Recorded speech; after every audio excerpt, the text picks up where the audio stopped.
Ang RTC clearance ay isang dokumento na ini-issue ng Clerk of Court ng Regional Trial Court or RTC ng lugar kung saan nakatira ang requesting party. Ang dokumentong ito ay nagpapatunay na walang nakasampang kaso sa RTC laban sa requesting party. Marami sa akin ang nagtatanong paano daw ba kumuha ng RTC clearance. Heto ang kasagutan.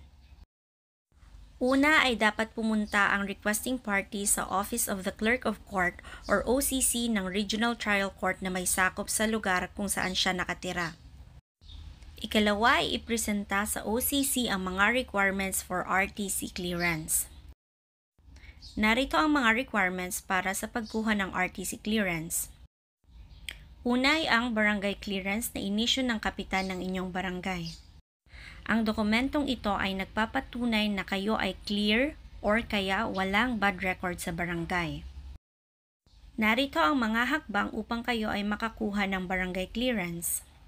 But to summarize, kailangan nyo lang pong magpunta sa inyong barangay hall at mag-request ng barangay clearance.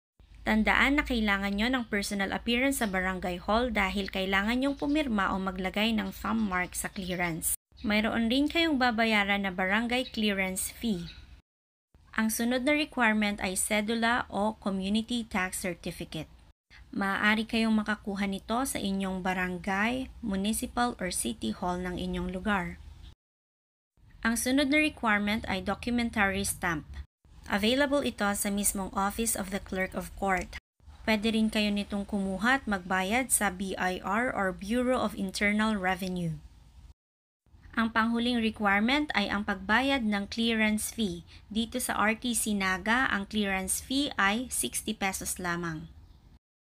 To summarize, ang requirements for RTC clearance ay ang mga sumusunod: barangay clearance, cedula o community tax certificate, documentary stamp, at clearance fee. Napansin ko lang na sa ibang lugar ay humihingi ang OCC sa requesting party ng police clearance at MTC clearance. Ang MTC clearance ay ini-issue ng Municipal Trial Court ng lugar kung saan nakatira ang requesting party.